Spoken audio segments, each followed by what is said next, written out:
Hello and welcome to the Make Music Right podcast. We are on a mission to bring non-degenerate music of all genres to the forefront of American culture. I'm your host, Chloe Castillo, and joining me on today's episode is Principal Second Violinist of the Atlanta Symphony Orchestra, Jay Christy. How are you doing today, Jay?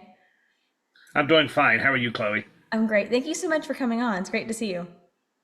It's good to see you too. So, Jay, I'm just going to ask you a little bit about your experience as a classical musician. So, you are a very accomplished violinist, and you've been doing this, I would assume, most of your life. So, can you tell me a little bit about your story? Because we've talked about this in the past, and Jay has a very interesting background. He actually is one of the many yet few musicians in the classical music industry and world that's actually stood up to vaccine mandates during all of that tyranny in 2020 or whatever it was. And Jay has a very interesting story. He actually gathered a group of musicians together with symphonies or orchestras rather across the United States and banded together to stand up for their medical freedom in this industry in their jobs. So Jay, tell me just a little about your story. What happened? Where did all this start? And how did you start this group of musicians? Well, it started in August of 2021 when many other people were having the same problems that we were having. And the Woodruff Arts Center, which is the parent organization of the Atlanta Symphony Orchestra, came out with their vaccine mandate and basically said that they would terminate all employees on October 1st of 2021 who were unvaccinated. And at that point, there were about maybe four musicians in my orchestra who were unvaccinated. And two of them opted to get vaccinated, and two of us decided to not get vaccinated and to try to fight it. And um, it was literally, I got the email on my birthday, which was August 20th, 2021, saying I was going to be terminated if I didn't get vaccinated. I had a 3-day-old baby at that point who was born on August 17th of 2021, and I'm a father of 7 children. So, and my wife raises our children, so and doesn't work. So I was very concerned about losing my paycheck. So I started looking into the few um, options they gave me, which was either to uh, get the vaccine or to tell them when I was going to get the vaccine or to apply for an exemption, medical or religious. And I didn't see any other great options, so I went for the religious exemption. And it took several weeks for them to figure out what to do with me, but they eventually granted my exemption. But then they called me in to talk about my accommodations with that exemption, and their accommodation was to put me on unpaid leave indefinitely, and then to terminate my medical insurance January 1st of 2022. So me and my other colleague Carolyn Hancock, we got our heads together and immediately started to try to find some legal means to help us. And Carolyn was able to find several organizations that were helping people like me and her. Liberty Counsel being one of them. We talked to Liberty Counsel. They were too busy to handle our case. But the Pacific Justice Institute decided to help us. An amazing attorney from Mississippi named Ron Hackenberg, who's a member of Pacific Justice, started talking to us about it and decided to represent us. And he took up our case. Basically, he was able to partner with an attorney here in Atlanta because he's not licensed in Georgia. But the two of them started writing letters to the orchestra to basically demand that we, be treated better, essentially. During those long periods of waiting for stuff to happen, I wasn't working. I couldn't work. So I just felt really helpless. So I was wondering to myself, am I really the only classical musician, or me and Carolyn, are we the only ones in the whole world that are facing the same issue? Maybe there's other people that are in a similar spot. But I had no idea how to find out who they were. You can't just put an ad in the paper or, say, hey, are you unvaccinated? Because people were getting the fake vaccine cards. They were trying to hide the fact they were unvaccinated. They were nervous about the vaccine, whatever. So Carolyn she somehow knew about a violinist in the Pittsburgh Symphony who was also unvaccinated, and we got in touch with her. We started an email thread. Then on a whim, I decided to call a friend of mine in the Houston Symphony and wish him a happy birthday on September 30th of 2021. And he told me that there were 8 unvaccinated in the Houston Symphony, and I started getting in touch with all of them, and that connected us to a violinist in the Cincinnati Symphony named Scott Moslin. And there were actually 11 people in the Cincinnati Symphony that were unvaccinated. And so the group started growing, and we decided to jump into Signal. And little by little, people were adding other friends from other orchestras. And the group has grown now to like almost 120, 130 people. Wow. There are some people who don't like Signal, so I sort of stay in touch with them off, by email or phone and other means. But we expanded to professors and freelance musicians and singers, pianists, and it's grown, and a lot of people faced incredible odds. And classical music's one of the most heavily vaccinated sectors of American society. It's really, I would say, north of 99%. Wow. So the people who we were finding, it was literally like one person in an orchestra of 100, usually one or two. It was pretty rare. The orchestras with 10 people was very rare. It's more like one. There was like one in the Boston Symphony and one in Los Angeles Philharmonic, and maybe 2 or 3 in San Francisco and other orchestras. So my idea was like, if everybody pushed back simultaneously in the music industry, that we could help each other. Because one of the tools our lawyer used was, when we were writing our letters, he was basically saying to me, are there any other orchestras who have managed to accommodate unvaccinated musicians in a safe way for their colleagues? And there were a few. And we used the names of those orchestras in our legal letters to say, hey, if Cincinnati is doing this, and kudos to Cincinnati, they actually handled it very well. And Houston to some extent, but not as well as Cincinnati, of course. But I figured if we could get that list to grow, and after a few months of struggling in Atlanta, we were able to come back to work. We did have to take 4. The compromise was had to take 4 COVID tests per week and wear masks, which at that time I was not happy about that, but that beat not having a paycheck. Yeah. And so then we added Atlanta to the growing list of orchestras that were accommodating unvaccinated musicians, and that list has continued to grow. Unfortunately, there are some musicians who were fired over this, and their legal suits are pending at the moment. We're hoping they're going to be resolved this year, but we've all stayed in touch. We've become incredibly close, all the people in the group, and we feel like we're family. We know each other. We support each other. When we go to each other's cities, we visit each other. We have meals together. It's become a really special group of people, that people I'd want on my side if I was fighting a war, frankly. And you are. I think we're all fighting a war here in some way, and Yes. it's a different kind of war, but it's definitely a war of some sorts. And you mentioned earlier that, how many did you say was in your group? How many musicians? In the Signal group, Yes. about 125 right now. So, like you said, that is a massive, massive number in the classical music world. That is very, very large compared to, how many leftists or how many liberals or how many, pro-COVID vaccine people there are in this industry. That is quite the group that you got together. I mean, that's very impressive. And it's also, I find it very interesting that those musicians were so, I think, probably thrilled to find someone like you who organized them and they weren't on their own anymore. They had a support group. They had people who were actually in this all across the US together. And that's a really, really cool thing. And we've talked about this before, and I just find it so interesting. You brought up a couple times that you've never felt like a real fighter yourself. It's not like what you did, I mean, you're a musician, you're a violinist. I mean, you're not, you're not exactly out there as a big fighter, but it brought out the fight in you, and it brought out the patriot in you too. And so tell us a little bit about that. Like, what do you think went off in your mind, or what brought you, that willingness and the strength to fight and push forward and actually go through this? Well, there's some positives to that and some negatives. I mean, I wasn't a particularly political person before this.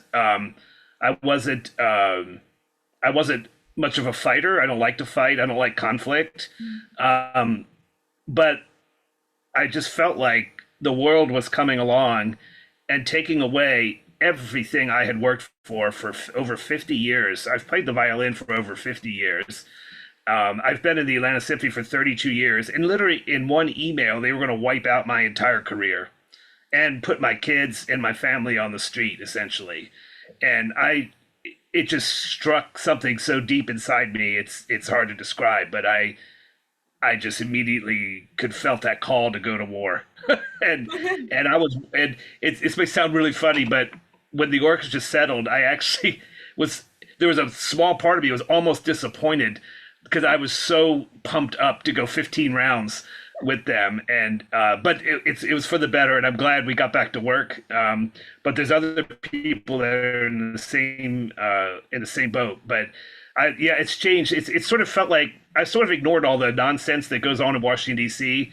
I've visited there. I mean, there's a lot of nonsense that goes on up there, and I just thought as long as they keep to themselves and stay out of my life, I'll be fine.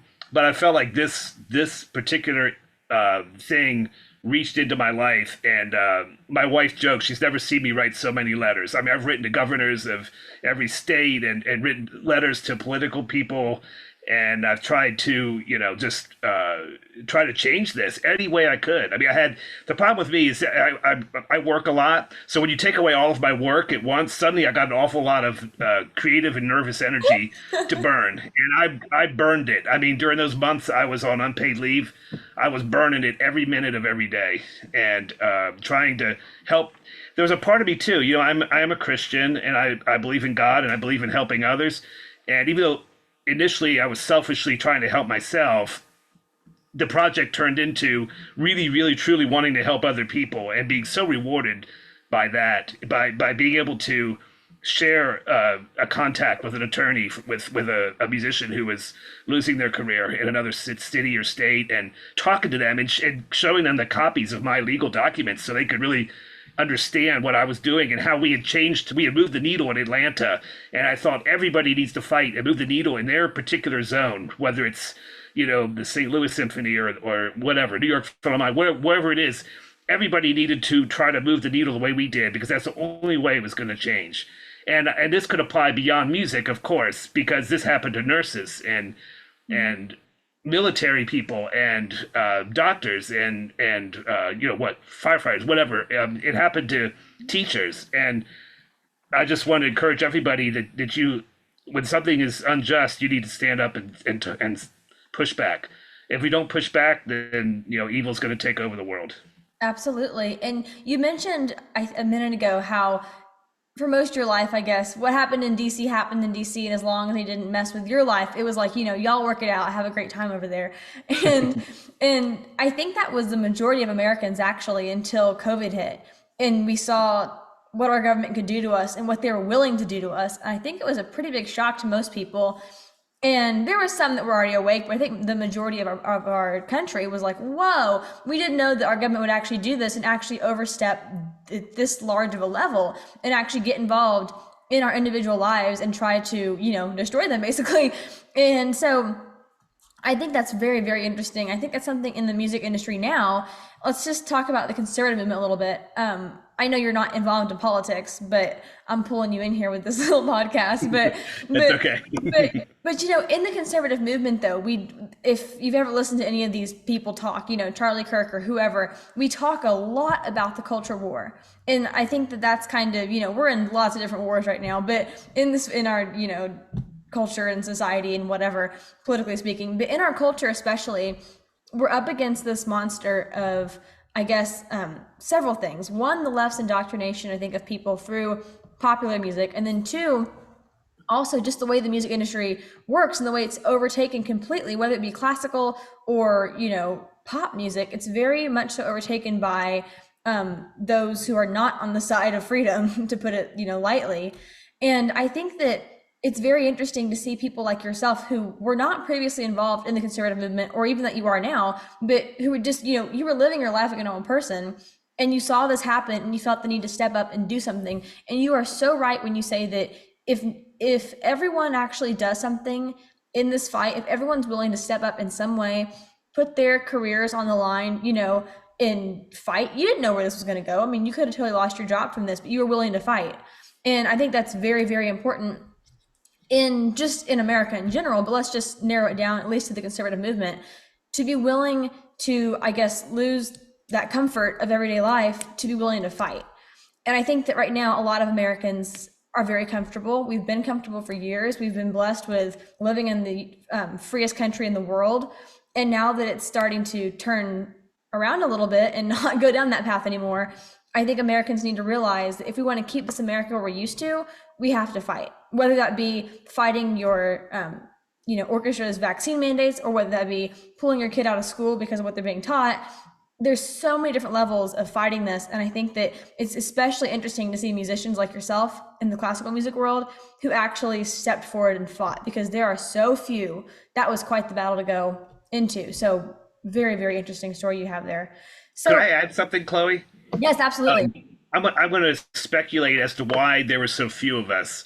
In the orchestra world, I don't know if people know this or not, but to win an audition in a major American orchestra, you're competing against hundreds of people behind a screen. It's incredibly difficult to get a job. If you lose your job, there's almost no guarantee you'll ever get another one. You might and you might not. It's incredibly competitive. Many people audition their entire lives that either win one audition or win none.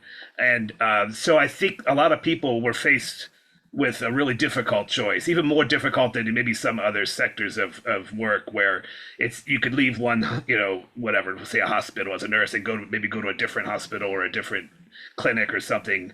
In the music world, there's just very, very few opportunities, and especially for someone my age to go out and compete with, Yes. 20 somethings again in the competitive audition world would have been really difficult. I mean, I would have done it, but it could have been years before I got another job, or I might have never gotten one. So Wow. the people that did stand up, I have such a deep admiration for, because they had so much to lose, more than most people. Yeah, that's fascinating. It's amazing. And it's such a crazy story to me too, because I can relate a little bit on that level because of the stuff that I faced as a 14-year-old during COVID, 15, I guess, I don't remember, 14, 15 during COVID, with just some very simple things like, oh, I can't go on the radio here because I have to be vaccinated. But I wasn't losing a job. I was living comfortably at home with my parents, and I just couldn't go on the radio show. I mean, whoop-de-doo. It's not great, but it's very, very different than what you faced. And so I have a great admiration for you and your colleagues who actually stood up for that. That's really amazing. So how long were you in training as a violinist? When did you start, and how many years of college? What was that like? My mother was a Suzuki violin teacher, and she started teaching me when I was 3 years old. I played all the way through until I was 18. I went to the Cleveland Institute of Music for my undergraduate work, and then I went to Indiana University in Bloomington, Indiana for my master's degree. And then pretty much I took auditions out of college for probably a year and a half, and before I won the position with the Atlanta Symphony. I did start pretty young. I was 22 when I started, which is on the young side. And now I've been there for 32 years. Wow, that's amazing. It's a long time. And especially, in a career like that, that's not a simple thing for them to just kick you out or fire you, or, you're out, you're done. I mean, that's amazing. I think it really shows what these people were willing to do. And I think it shows the level of indoctrination. I don't think that people were just all of a sudden evil and wanted to kick you out. I think that people were so afraid and so indoctrinated by these, I don't know, experts, so they called them, and they wholeheartedly believed them and were so afraid they were just not willing to stand up to anything. And they were just, anyone who posed any sort of danger, they thought, to themselves, they were just going to cut out. And it's fascinating to me. The whole COVID scenario is just amazing in my mind. I can go on and on forever about it, but it was quite the fight. And I don't think it's over. COVID might be over, but I think that this whole fight against our government, or against whatever you want to call it, those in charge who are, seeking power, is far from over. But I think that as individual Americans, a lot can be done on just a personal level to keep America America. And I just love that that's what you and your colleagues did. That's amazing. So tell me a little bit about Masterworks Festival. Where did that come from? You told me about that a little bit before. Can you expand on that some? Yes. Well, one of the struggles I had during the mandates was I had a summer summer music festival employment with another prominent music festival, and I actually did end up losing my job with that festival. And I the Atlanta Symphony doesn't work in the summer. There's like a 10-week furlough period or whatever, like a teacher or a professor or whatever. So I was looking for summer employment, and I thought to myself, I'm never going to get hired at another music festival. And this is perhaps one of these Christian festivals that perhaps is not discriminatory against the unvaccinated. And so I was thinking about that one day. I was driving home from somewhere, and my phone rang, and there was a man on the other end of the line. So his name was Adam, and he told me that he had heard I was a guy that was trying to help people through the mandates, and he said he was doing the same thing. He had a lawyer friend who was, working on the Cleveland Orchestra to get some auditions. The people wanted to take auditions that run vaccinated. He was working with them, and he and I decided to join forces. And I told him about my summer unemployment plight. And he said, "Hey, Jay, do you know who I am?" I said, "Oh, Adam, yeah, who are you?" He said, "I'm the president of the board of the Masterworks Festival."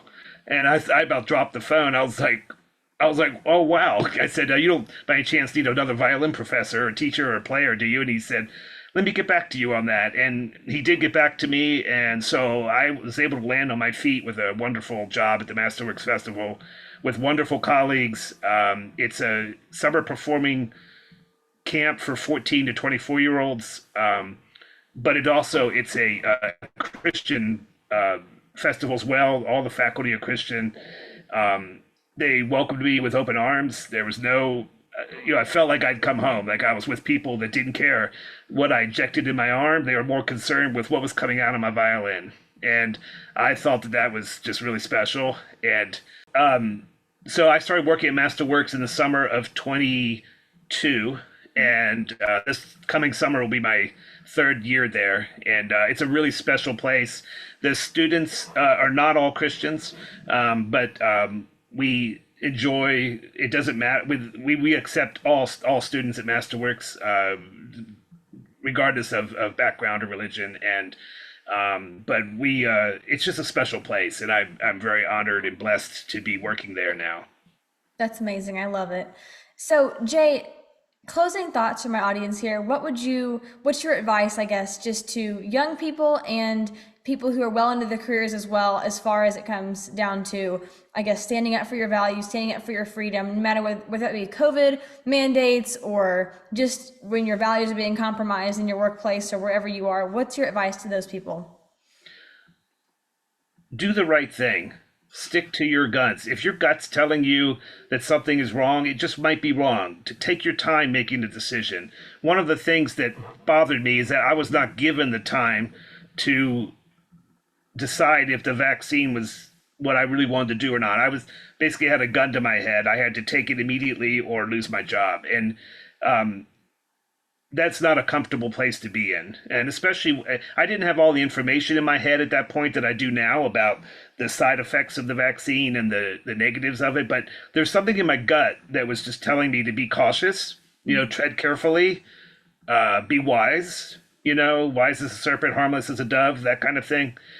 So I would encourage everybody, if your gut's telling you something is wrong, take your time. Don't jump at the decision. Take your time, talk to other people, try to look at both sides of an argument. It really bothered me that nobody was willing to put one of these 18,000 frontline doctors in a debate against Anthony Fauci. I mean, I would have loved to see if Fauci was really spouting the right stuff, he shouldn't have been scared to talk against a doctor who disagreed with him, like Peter McCullough or someone like that. They should have let them have a debate, but they didn't want to because they wanted everybody to take the vaccine, and they had an agenda. And the agenda, I'm sorry, be very careful, but almost everything in this world is driven by money. Yes. If you smell any kind of money, you're probably your nose is working. So keep an eye out where the money's going. But please, young people, stand up for what you believe in and believe in something that's worth believing in, and stick to your guns. And if you see an injustice, get out there and say something, do something about it, speak, write a letter, talk to somebody, get a couple other people that agree with you, and address it. Don't just shove it under the rug. It's this is why we've gotten so far down this bad path that we've gone on in all many major institutions, all the arts organizations, and in big businesses and the government itself. We've gone down a really bad path because people just aren't willing to stand up and speak out. And Yes. yeah, you might take some lumps, standing up, but I mean, I wouldn't change anything I did during the pandemic. I felt like I got almost all of it right, and maybe it's just because I'm older and grouchier and more stubborn in my old age. But yeah, it's just a lifetime of wisdom kind of coming into play here at a really important time. And it made me so proud the other day. My somebody was asking my daughter, like, if she had to use some words to describe her father, what would it be? And she said brave. And I was like so moved by that. I was like, wow, I didn't never thought of myself as brave. My daughter does, so that's That's kind of cool. That's beautiful. So leaving this show with Jay's last words there, stand up for your values, fight while you still can, or we're going to lose America here, and we don't want that. So thank you so much, Jay, for coming on. I loved your story. Thank you so much for taking the time to be here. I really appreciate it. Well, Chloe, thank you for what you're doing. I'm so impressed with you and everything about you. I wish you all the best, and I'll be happy to support you any project you're involved in. I really appreciate it, Jay. Thank you so much for coming to chat. It was great. You're welcome.